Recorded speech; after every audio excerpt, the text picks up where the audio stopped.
Well, good evening, everyone. Again, I'm Bo Brown.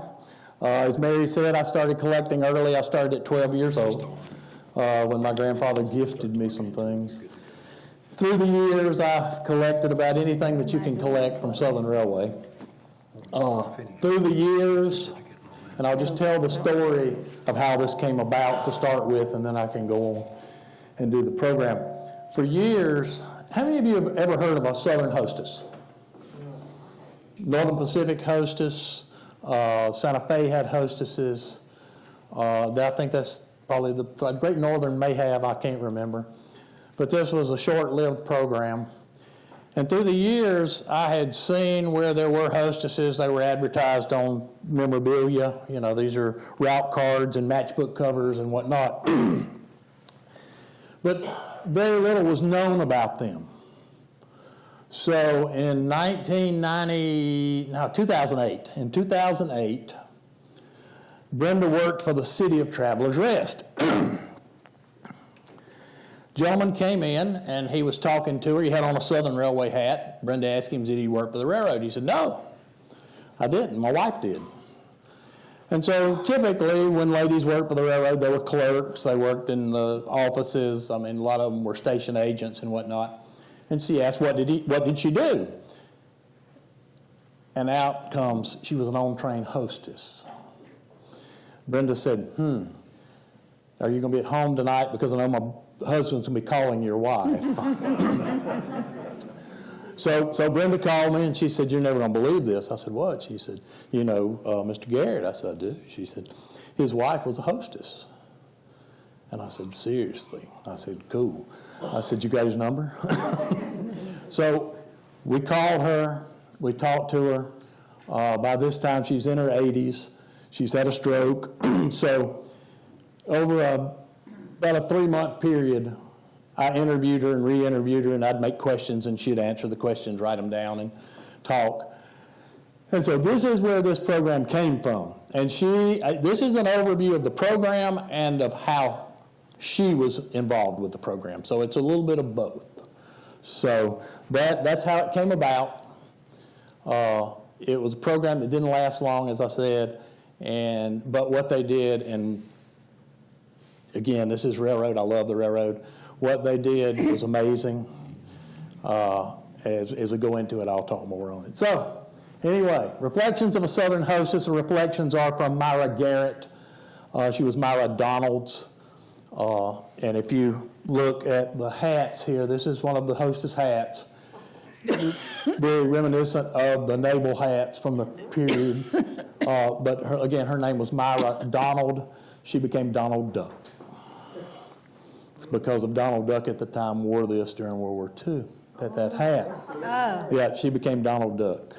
So, anyway, so the program, started in 1941, ended in 1958. This is Miss Garrett. Wow. Again, we go through, it was in 2008 that I met her, and that we have done this we've done this program numerous times. It's been published 3 times nationally from the article that I wrote for RCAI to start with. So, March 31st, 1941, World War II has not begun for us. Southern Railway is ramping up. They are looking for a bright future. So on March 31st, 1941, they introduced the Southerner. Trains 47 and 48. This ran the same route from Washington to Atlanta as the Southern Crescent. In Atlanta, it went due west to Birmingham and then snaked down to New Orleans, whereas the Crescent went from Atlanta to Montgomery, kind of southwest. So they introduced the Southerner. Then on May 17th, 1941, they introduced the Tennessean. This was a line that went from Washington, D.C. to Memphis. So these are the 2 new trains that they introduced in the early months of 1941. Here is the crew for the Tennessean. And I'm showing these pictures I'll get to that in a minute. Here's that, this is from Georgia State. Again, this is the crew of the Tennessean. I don't see any hostesses. And you have to remember, the hostess program was started for these two trains. They were, at this point in time, the only two trains in the system that had hostesses were the Tennessean and the Southerner. But we don't have any women. So they added the new trains, and they added the position of on-train hostess. Okay, so one of the requirements, now here in their advertisement, this is the first timetable for the Tennessean, and they have the hostess. That's the first time that they actually show in print that they now have a hostess. But what they did was, this was the brainchild of Frank Jenkins and Wanda Myers. And remember those two people because there's a little story about them at the end. But Frank Jenkins thought of it. Wanda Myers was the director of Southern Hostesses. And so here in Bristol, this is from the first run of the Tennessean, where they're congratulating one another. And we were up in Bristol the other day, the sign's still there. I kept looking for the hostesses, but they weren't there. So, but here we are, remember, March 31st. January of 29 of 41, they're still interviewing these women. They do not have these women. They advertised in the Observer, they advertised in the Washington Post, and the deal was these ladies had to come. They had to live in a city that these trains served. That they had to be from the South. So they couldn't be from, the Midwest, unless you had moved from the Midwest to Charlotte. So again, here they are, they're interviewing. This lady did actually become a hostess. It's Wanda Myers to the left. So, in the Virginia Chronicle, again, February 5th, newest among these, but he says, a corps of attractive Southern beauties selected from the several states through which the Southern will run have been employed as hostesses on these three streamliners. Now, I don't know what the three streamliners were because it was just the Tennessean and the Southerner at that point. Yeah. So, I like this. He went on to say, the duties of these hostesses will be to make each passenger on the train feel at home. Again, Southern hospitality. That's what they were going for. That's the reason. Because at the same time that this is going on, what have airlines introduced? Stewardesses. This is the same era of the stewardesses. Okay, this is the first group of hostesses that were hired. Again, Wanda Myers really didn't do anything on the train. She was in charge of all of them. She was mama to them. She was everything to them. She could hire them. She could fire them. She could do anything. It didn't matter. They answered directly to her and only to her. So, Miss Donald, I'm going to talk about her now. That's the overview of the hostess program, just how it started, when it started. Myra became a hostess in 1946, and she was a hostess until 1948. She was at Mississippi Southern College in 1945, and at the time, she was about to graduate, and she was looking for something to do. And TWA Airlines had a thing, see the world, become a stewardess, see the world. She liked that idea. She was young, she was single, she wanted this adventure.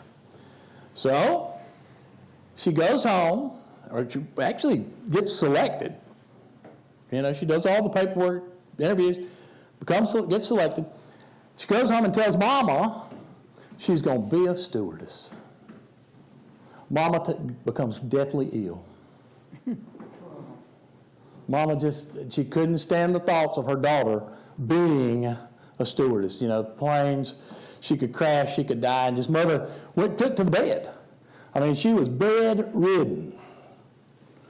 So, Myra decided, well, I'm going to give this up. So mother got up out of bed and went and cooked supper. That's the way they do. It was an instant cure. At the same time, there at college, she saw where Southern Railway was starting this program, or had the program had already started by this time, 46, but they were still recruiting hostesses. So she said, let's go about this a little different. So she goes home and she says, Mama, you like the train? Oh, I love the train. Comes through Hattiesburg every day. She said, I love riding the train. She said, well, that's good, Mama. She says, because we're going to ride the train to New Orleans. I've got an interview to be an on-train hostess with Southern Railway. What could Mama say? Mama had already told her she loved the train. So off to New Orleans they went. Now, once in New Orleans, there were a few initial requirements. Again, you had to be between the ages of 22 and 32. You had to have 2 years of college, which she had. Pleasant personality, which she did. She was a Southern lady. I mean, this lady was just refined. She was just a sweet lady. You had to be single with no plans of marriage. You had to live in a state that Southern served. You had to be between 5'6" and 5'9". There we ran into just a little snag. She was 5'5". And so we go back up to 3. She had a pleasant personality. So whenever they got to the point where they decided that we had to check her height, she caught eye contact with the people doing it. And she raised up on her tiptoes, and she was 5'6", just made it. So, like I said, she was a sharp old gal. So, she passed that interview. Okay? So now they send her a ticket to Washington. She has to go interview with, what's her name? Wanda Myers. I couldn't think of her name. She had to go. So here we go. This is Washington. I mean, by now we're, at the end of World War II, 46. I'm sure this is Union Terminal. So I'm sure it was like that. People everywhere, soldiers everywhere. Little girl from Hattiesburg, Mississippi, gets thrown into that. So she gets off the train. She's in the terminal. It's pouring rain. She has to walk from Union Station to the Southern office building, which is about 3 blocks away. So by the time she gets to the Washington offices, she's soaking wet. She said, I'm just drenched. So she goes in. She sees Wanda Myers. Wanda hires her on the spot. And at that point, they put her in a hotel to learn the hostess program. She doesn't go back to Mississippi. It's from right there. Next day, they're starting. So they were assigned a place to live. Here they would share a 2-room suite with 4 other hostesses at one of the following Washington hotels. The Fairfax was one of the hotels. She was at the Burlington Hotel. So these were 2-room hotel suites. Whoever the highest ranking hostess got 1 room, and the other girls got the other room. So they had, they were crammed in these rooms if you weren't the lead hostess, and she was never the lead hostess. Cost was $225 a month, which is $45 a month per hostess. They had to rent a room either in New Orleans or Memphis, depending on which train they were working, to spend the night there at $250 a night. So they were at about $15 a month. I mean, it should be $60 a month. The $250 was $15, so the total is $60 that they were putting out for that. When they were in New Orleans, they stayed at the Roosevelt, and that was the only place that they stayed there, and they had a standing room that these girls just filled every night. So, they came in, slept for 4 hours, got back on the train, and the next one that came in, they slept there. So, in Memphis, that was the William Lynn that they stayed at. So she said this was just a nasty old hotel. She said this was a railroad hotel. Okay, so now we're going to go into hostess training. In the hostess program, they taught you how to stand. They taught you how to sit. They taught you how to eat, taught you how the operating rules of the railroad, and they taught you basic first aid. So she said it was like charm school. They had sent you to charm school for the railroad.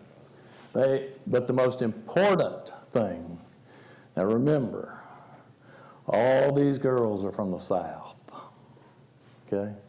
I'm a Southerner. I'm a true Southerner. I've got the drawl. I've got the lingo. They taught them how to talk. And Wanda Myers was really big on this. You know, we can make good a 5-syllable word. We can draw out good morning. That was not allowed. It was good morning, good evening, good afternoon. Everything was crisp when they were talking to the passengers. And she said they just beat this into your head about talking, that you had to talk a certain way for the railroad. So, the uniform had the green gabardine jacket, green gabardine skirt, white blouse, hose stockings, green beret. And the most important thing, never, ever, ever, ever, ever go without your girdle. And they said that Wanda Myers would come up behind you in Washington Terminal and see if you had your girdle on. If you were scheduled to work that day and you did not have your girdle on, you got sent back and you did not get paid. They would find a hostess who had her girdle on to make the trip. Again, all these rules, I just love it. I mean, you know, it's a different time. The cost of the uniform was $110, and the hostess got to buy it. Railroad did not buy it. Railroad bought conductor uniforms. That's all they bought. Train porters, they did not buy their uniforms. They did not buy uniforms for cooks, all that. It was all bought by the individual. These uniforms do not exist because when you left the railroad, that uniform you bought went back to the railroad. And I assume they destroyed them. I don't know. They just do not exist. Even though they paid for them? Even though they paid for them. And that was the railroad. And I guess they didn't want people out there because they were so strict. If you were out you'll see a picture later, if you were out riding your bicycle to work or something, you could take your jacket off, but they frowned upon it. If you were in railroad mode, you were supposed to be dressed fully. And like I said, I guess they just didn't want anybody wearing it afterwards. You know, I mean, who knows? Everybody that knows is dead. But once you received your uniform, then you were an employee of the railroad. Up to that point, you were apprentice, training, whatever. But when you got your uniform, you were then a bona fide member of the railroad. So, yeah, they made 80 cents an hour based on 40 hours. So it was, you'll see, they worked way more than 40 hours a week, but it was 80 cents an hour, 40 hours, so that's $16.64 a year. By the time it was all said and done, after they paid everything, they had $50.62 to live on the rest of the month. Which, in today's terms, is $878.14 for the month. So it'd still be tough. But, again, you'll see in a minute, they rode the train a lot. So, on the train, they got to eat free. At the same time, airline stewardesses were making $155 a month. So they were in pretty good competition. I mean, you know, but the airline stewardesses were union. So the union got them, about $20 more a month. These hostesses were the only non-union jobs on the railroad at the time. They were never unionized. So, a typical day in the life of a Southern Railway train hostess, and this is based on a trip from Washington to New Orleans. So, she's going to get on the train in Washington at 9:35. Well, that's when the train will leave. She's there at 6 o'clock in the morning. It's going to arrive in New York at 1:25. This is all on 224. Lay over in New York for 3 hours, then go from New York back to Washington. Get to Washington at 4:30. They'll leave Washington at 8:35 that night. Leave Washington at 8:50 p.m. Arrive in New Orleans at 9:10 p.m. Saturday night, 2:25. So she got on the train on the 24th at 9:35 a.m. They get to New Orleans the next day. So she's been on the train, 24, 48 hours, getting close at that point. So, 36 hours, 35 minutes, and 38 station stops.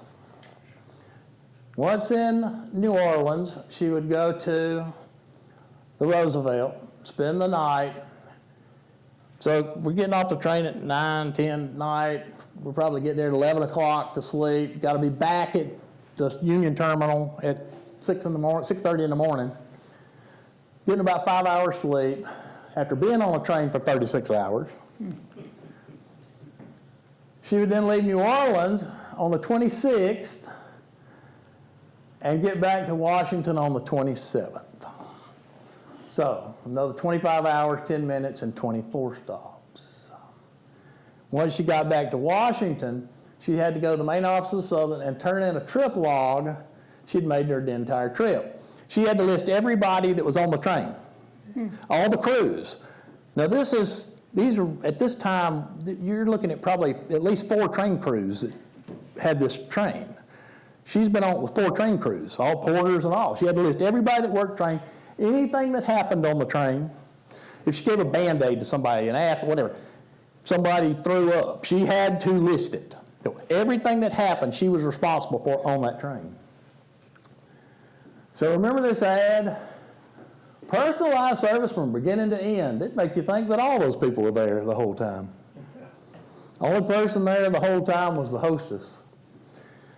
She referred to it as working one set of equipment. So the trip from Washington to New Orleans back to Washington was one set of equipment. So you travel 2,600 miles in 58 hours, make 62 stops, and greet approximately 1,000 people.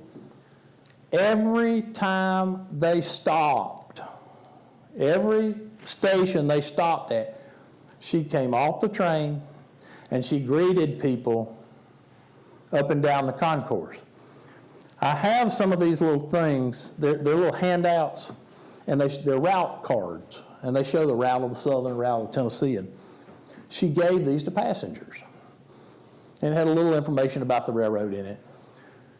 But she was almost like a concierge, because they insisted that in all these towns, if somebody asked her if they were getting off the train here in wherever, where's a good place to eat, she had to know.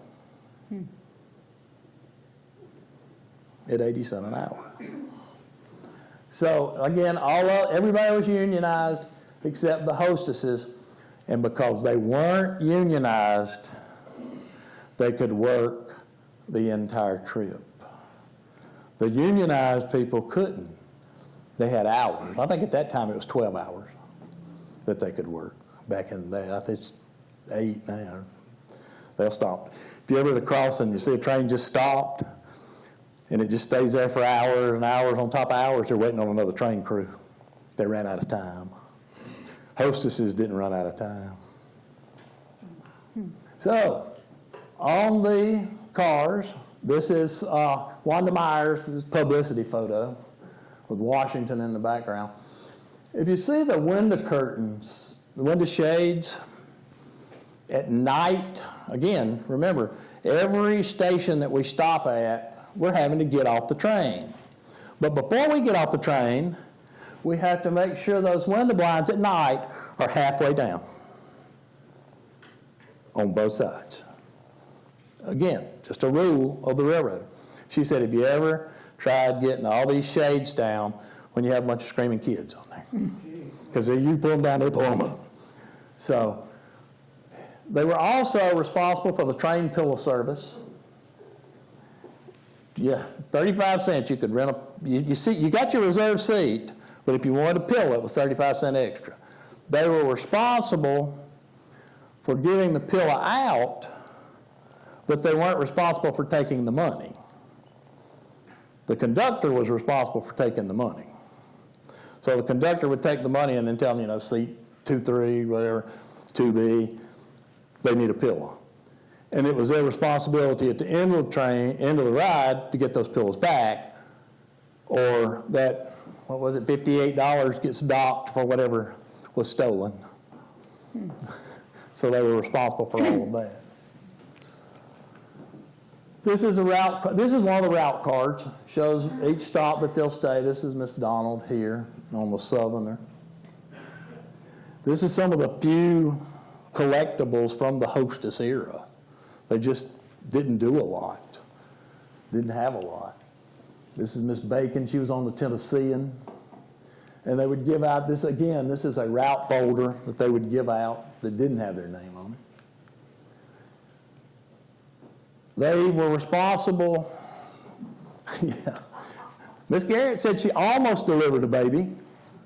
The lady went into labor, and thankfully a doctor was on the train, and he delivered the baby. She didn't have to, but she said, I was close. But here, Miss Brackett did deliver a baby. But that is what they had to be, where they could do that. They were responsible for the passengers. Anything the passengers wanted, I guess if it was legal, they had to fulfill that. Again, these are the route cards here where they're on the concourse, greeting people as they come in and out of the train, on and off the train. Also, Miss Garrett, Miss Donald, after she passed away, I was talking to her daughter, and her daughter said, I found some more Mama's stuff. I thought you might be interested in it. If you ever saw my China program, years ago, I found a coffee pot in Livonia, Georgia. This is a Southern Railway coffee pot from the era. This is 1941. This was used from 41 to 48. That was full of crayons. And I always thought, Granny had the crayons there at the house for the kids, whatever. But then, whenever she comes up and she has this coloring book that was, again, from the era where it was your trip on the train. And there was a picture in it dedicated to the hostess in the club car. That when she was working, it was the only car she couldn't go in. Wow. Didn't really make sense when I saw that, because ladies couldn't go in the club car because there was drinking and smoking. And it would give a bad look to the railroad. Now, at night, when she finally got to sleep, her bedroom was in the club car. But again, so, like I said, they put her picture. I just never have really understood this. And unfortunately, by that time, she had died, so I couldn't ask her.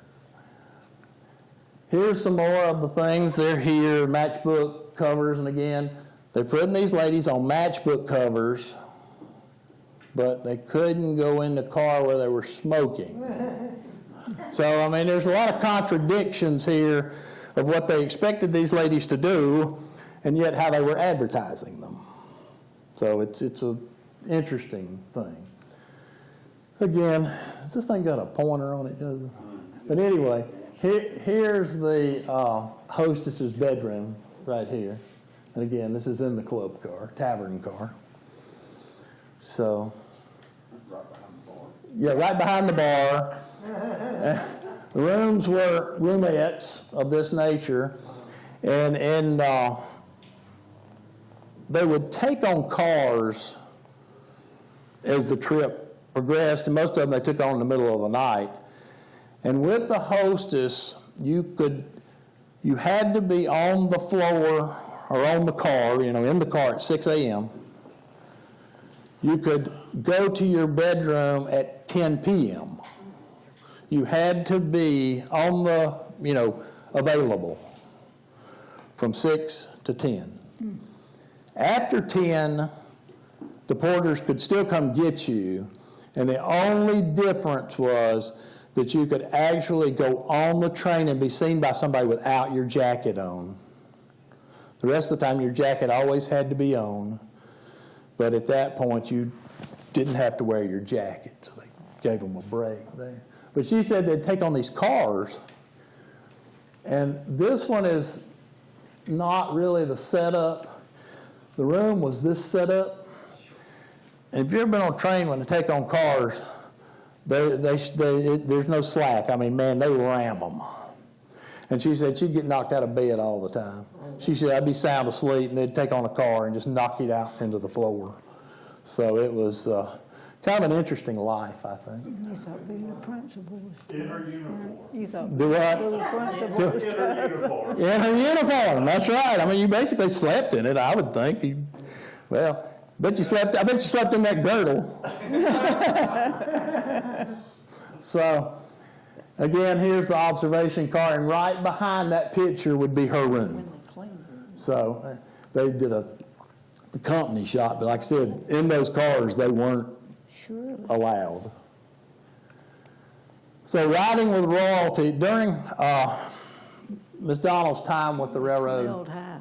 she rode with a lot of people, different, movie stars and whatever. She said the nicest person that she ever met on the train was Harry Truman.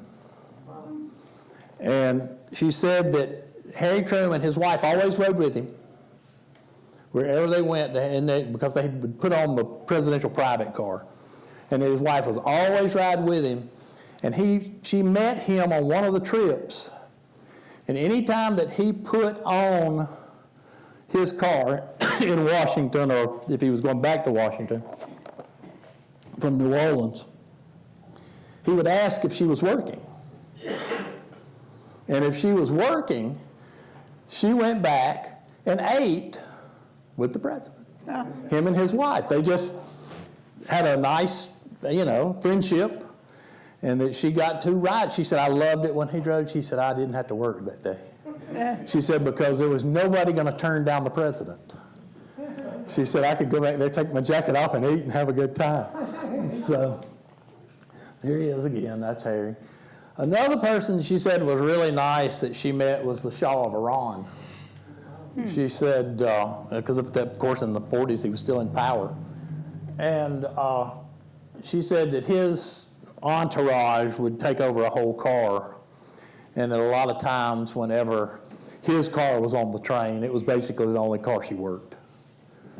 That they showed them preferential treatment and whatnot. So it was interesting time. This is a Tennessean. She said she worked it very few times did she ever work it. Again, that was Washington to Memphis. She said she hated it. She said the Southerner was all good track.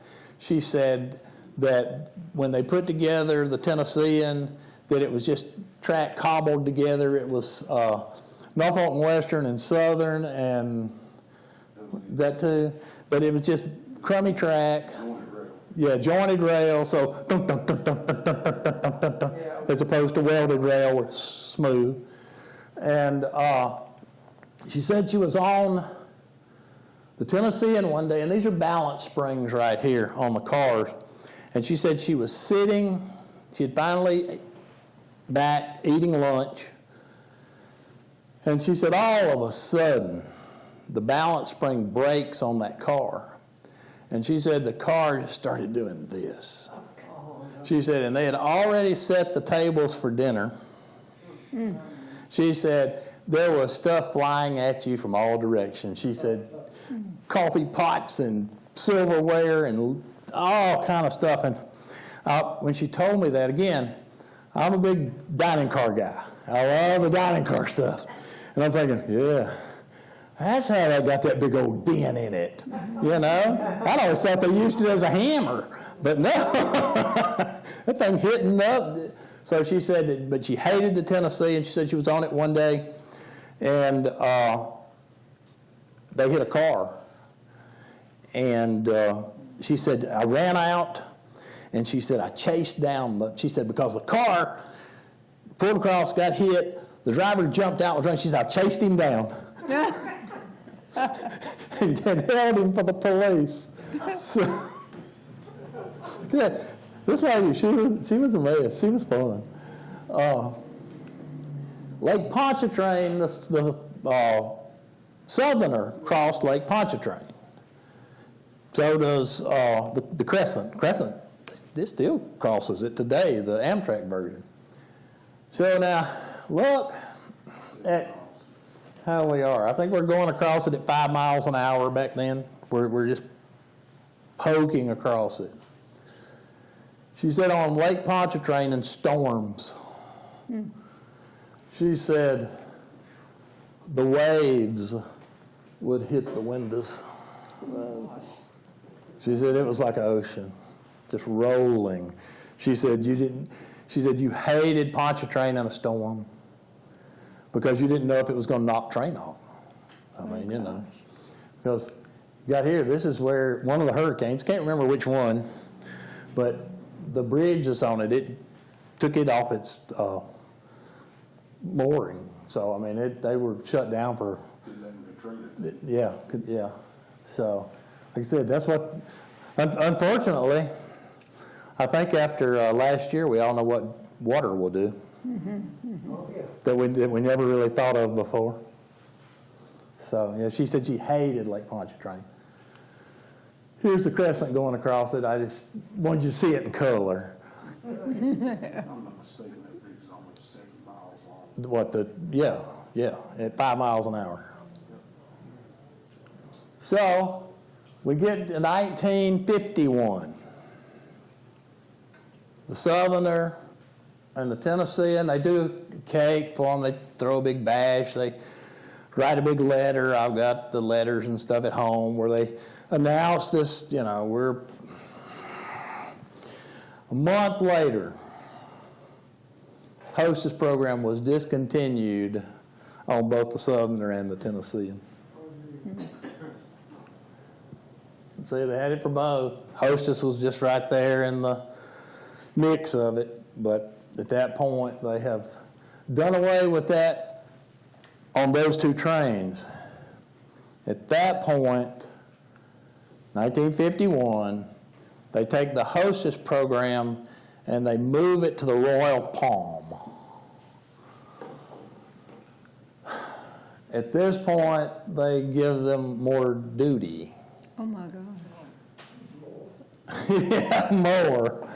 Now they're both the hostess and the passenger representative. So now they are able to sell tickets, they're able to sell pillows, they're able to take money. That, like I said, but it's only on the Royal Palm. And again, you'll see it, train passenger representative and hostess. So the hostess is, they basically promoted them, they said, to train representative. I wonder if they made them more money. Just gave them more. A new title. A new title, and again, remember, they're not unionized. The train representatives were unionized. So they get... What was the route of the Royal Palm? I had that and I didn't bring it. Cincinnati to somewhere in Florida. I can't remember it. I'll look it up in a minute and tell you. I've got one of the cards here. I can tell you. I just don't know right off the top of my head. So would they have come through here? No, ma'am. No, ma'am. No hostess, unless she was deadheading, she never came through here. Unless she was. Because, like I said, Tennessee and Washington to Memphis did not, these tracks in use. Southerner, Washington to New Orleans via Atlanta, and then the Royal Palm, Cincinnati to Florida. So they never were on these trains. There were only 3 trains they were ever on. Cincinnati to Jacksonville. I should have known that. I had the time board. Another thing. Yep. It would be a different route. It'd be a different route, but yeah. So again, 1958, the hostess position was discontinued totally. I'm not sure, again, the history of this is kind of vague. You can't find a lot of information about it. I don't know if some of these ladies at that point became just passenger train representatives and dropped the hostess, or if they were just, from what I gather, the job ended for them. Again, they weren't union. They could fire them. They had no representation on the railroad. And coming from a railroad family, they were all, the ones that were union, they liked the representation. So, I mean, they did, because the railroad was not kind at times. So. Well, and in '56, Mother joined with Eastern Airlines and was with them to '60. Similar, but a fraction of the tasks. Mm-hmm. Yeah. I mean, and a wage that would have equated or exceeded what these poor gals. Yeah, yeah. They, like I said, money wasn't good. So it was discontinued. So how did Myra's railroad career end? Before I talk about that, I'm going to talk about a couple of things about Myra. Whenever she talked to me, there was on record and off record. Okay? On record, nothing negative about the railroad. Nothing. She loved the railroad, and she truly did love the railroad. She was amazed that anybody cared about what she did on the railroad. When I called her, she said, "You want to know what?" I said, "I want to know what you did on the railroad. I want to know your life on the railroad." "Why?" I said, "Because I'm interested." "Why?" I said, "Because it's a job that is so short, it's a period of time." I said, "Y'all were kind of, in my opinion, trailblazers to something other than clerical. That's what most of the ladies on the railroad do, were clerical. It was something different. It was actually on train." And she just never could believe that anybody cared. And then like I said, when her story got published 3 times, she was really amazed. So she would talk about the railroad and all the good things. And I told her when she died, I'd tell this story. She said, "Okay, I'll be dead." Her first trip, she had just been hired. Her first trip on the Southerner. Again, they board the train in Washington, and they go to New York. From Washington to New York is Pennsylvania Railroad. So here's the to-be's on the train, the conductors, everything. They're Pennsylvania Railroad. She was going from one car to the other, and as she's going through it, one of the Pennsylvania Railroad conductors is on the walk through, and as she passes him, he slaps her on the rear end. I told you, it's a feisty little lady. Without hesitation, she turns around and socks him in the face. Bam! So they go to New York, they do their 3-hour layover, they come back to Washington. Wanda Myers is waiting at the terminal with her replacement. They take her off the train, and they go straight to the Washington office, and she just chastised her. She said, "You can't do that." She said, "These men run this train. You just have to overlook." She said, "I'm not overlooking it." She said, "Well, if you do it again," she said, "I'll fire you." And she said, "Well, if he does it again, you'll get to fire me." She said, "Because nobody's going to do me that way." After that, nobody ever messed with her again. So, now let's go her first full trip. Okay? They go to up and down, they end up in New Orleans.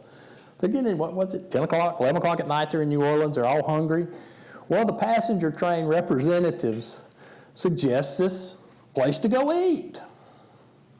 So they go eat. While they're in there, the place gets raided. It was an illegal gambling establishment. They snuck out the back. She said, I was almost fired again. They ever got started good. So she was, like I said, after that, I think things went pretty smooth. She talked about eating on the train. She said that the food, she said, it was really good food. She said, but you know, they served the same thing day after day after day after day after day. She said, you never got anything new unless the cooks decided to mix a bunch of leftovers together. She said, but her favorite thing was, she said the fried chicken was excellent, but she liked sausage and baked beans. They would mix the sausage with the baked beans. And that was her favorite meal on the railroad. Again, with her eatings, they ate, you know, after everybody had finished. They did everything after everybody else had been waited on. So, how did Myra's railroad career end? Okay, so this is Pat Gaines and Myra, 1947 in Potomac Park. Again, Pat was a hostess also. Pat was not working that day, so she's in her leisure clothes. Myra was working. Jacket in hand, not on, but she was riding her bike, probably to work. Well, this picture was taken by Vernon Garrett. Vernon is the gentleman that Brenda talked to at City Hall who told us about Myra. So, what Vernon would do, when he saw her, he told them, he said, that's going to be he was with some guy, he was in the Army. He said, that's going to be my wife, I'm going to marry her. Vernon was from Easley, South Carolina. Well, the Southerner, of course, went through Greenville. His next stop was Gainesville. It didn't stop in Easley. But Vernon would meet her on the concourse here in Greenville, and they'd date. They courted 15 minutes at a time. That's how long the train would stop in Greenville, and they'd sit there and talk. She'd act like she was working and whatnot. And so, but Vernon, he had an old Army Jeep. And when the train left Greenville, going south, he would drive, and I had a route, I mean, he had to fly in that old Jeep. But he made it to Easley, and he'd wave at her as she went by. No. When it was coming the other way, he would always be on the platform waving at her and then meet her in Greenville when it was going north. So she said one day they'd come through Easley and he's not there. Jeep's not there, he's not there.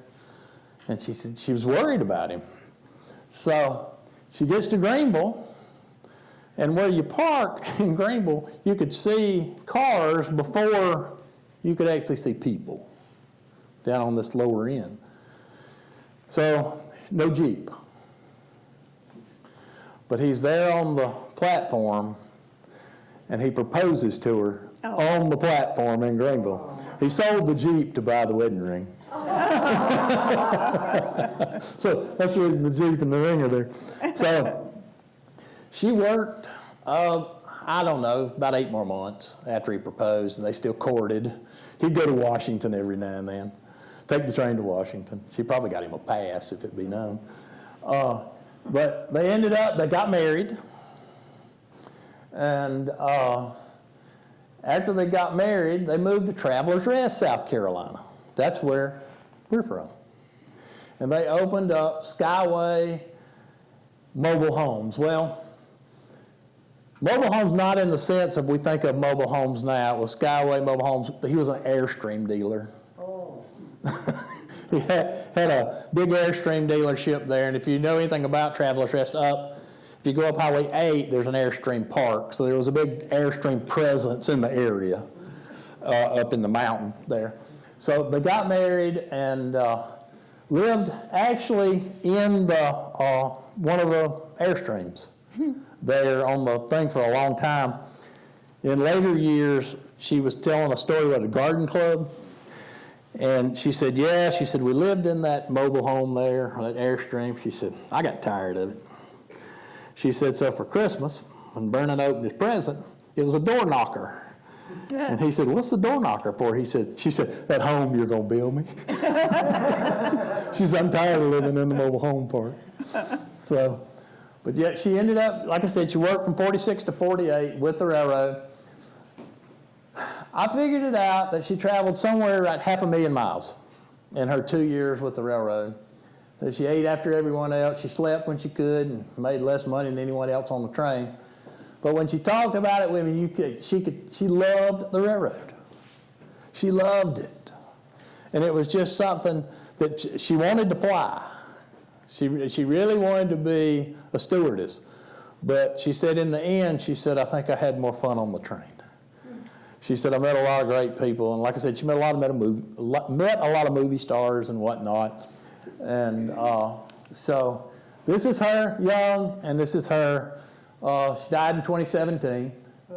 Look good. One of the, I don't know if it's a blessing or a curse, but I'm a funeral director. We handled her funeral arrangements. So she was just a sweet lady. I look back at her career, and again, I look upon these ladies as trailblazers in the fact of what they did. Because it's stewardesses too, because I mean, it was truly a man's world. The railroad was. I mean, it was. And they, got a little bit, didn't last a long time in that position. But I think it opened the door. I mean, Amtrak now has I think they have lady conductors, porters, all of it. So, maybe that helped in the long run back in the day. I think that's it. Yep, that was it. I wish I had met her earlier because she had a network of friends that were also hostesses. And by the time I met her, most of them had passed away. And she tried till the day she died to find me a uniform. She never could find one. I think she contacted everybody she knew on the railroad. But like I said, this is a little different from what I'm usually talking about. But I enjoyed meeting her and hearing her story and hearing all the stuff that they had to do and what was expected of them for basically making no money. And but if you saw my porter program, it's the same thing. The pride was the pride they had in what they did was so much greater than the money. The money didn't matter. They were just proud of what they did. And so, like I said, I was just glad I got to meet her. Does anybody have any questions? Hopefully I've not gone too short or too long. I don't have any What was idea. there off the record stuff? Did you ever go in? You don't have to. No, the one was, like I said, I told her I'd tell about the Pensive conductor doing that because, I mean, she was still angry about it. I mean, this happened in 1946, and in 2008, she was still angry about it. That you did not do that to ladies. And, she was a fireball. She's a sweet lady. She, like I said, she had a stroke, so you'd ask her a question, and she'd have to think, and then she'd call you back and tell you it was something different. But I also learned a lot about dining car stuff through her, because she was there during that time at a big change in dining car. So it was interesting. Anything else? Anybody? Any questions? Yes, ma'am. Did the porters also do the same work that she did? I mean, the passenger? No, I mean, they did a lot of other stuff no, too. not when they hired the hostesses. Oh, okay. That's when it changed? Because her job title had, just all kinds of stuff. I mean, anything. If somebody gets sick in the middle of the night, porter ain't going to clean up the puke. She did. I mean, they went and got, the porter came and got her out of bed to go do it. And then she gets dressed in everything but the jacket and goes and cleans up. she'd talk about times if stuff was going on, anything, if they missed a meal, they missed a meal. It did, you know, because there was a small window there to eat anyway, between you know, lunch, dinner, clean up for the night. And she said she did enjoy at night after everybody had eaten and they got to eat. She said because you got to sit there and actually enjoy the train. You could eat and ride the train. She said that was pretty fun. So I could do that. And she talked about even on going back to President Truman, he had an open-end observation car, and that's where has the platform on the back, and she'd sit out on the chairs and talk to the President of the United States as they rode down the rail. So that's pretty good. Well, Talk about the official company photo that somehow she got. oh yeah. Okay, so yeah, this is her official company photograph. So I go to talk to her, and I'm big on pictures. Anytime I get anything from anybody that worked for the railroad, have you got a picture of yourself on the railroad? I want to put the picture with the, you know. So I asked her, I said, have you got a picture? She said, yeah, here, hold on just a second. So she goes down the hall, or I'm in there with the piano. Not playing.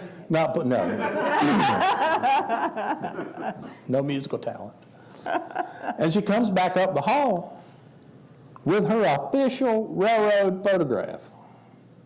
Now, these photographs all hung in the Washington offices of Southern Railway. I have no idea how she got it, because it was the real deal, a Southern stamped and all. And I said, man, I wish I had a copy. I'll take it with you. She said, you can copy it. She said, the girls probably want her. So I took it and then got in a fuss with people on copyright with it. Didn't want to copy it for me because I said, the picture's from 1946. I don't think Southern Railway is going to get us on copyright, you know. So, but that is the actual photograph. There ain't any more known to exist. No, there aren't. There's no more of these known to even exist. And her past, too. Oh yeah, we've got her pass. I mean, it's not in here. Family still has the pass. I'm still working on the pass and the coloring book. I'm like a dog with a bone. Oh, But there is a hostess pass here from 42 that Joseph found for me on eBay one night. The only two known. This stuff, it just, again, they enjoyed their job, they did their job, but they saw in other people's eyes no worth to their job. They didn't think anybody else cared. So all this stuff just got thrown away. Yes, sir. Other than the three railroads you talked about tonight, were there any other railroads in America that had a hostess program? Northern Pacific, Santa Fe, New York Central, Great Northern, I believe, had one. That's it. Again, short period of time. Santa Fe has lasted the longest, just because it was a Santa Fe. Yeah. But, so I'll say this. You remember Frank Jenkins and Wanda Myers? They were the ramrods of this. Yeah. Well, right before the hostess program ended, Wanda lost her job. Frank didn't, but Wanda did. Finds out they were having a little tryst. oh, thank you, sir. Oh, you're welcome. I do. You're welcome. I hope you find it interesting.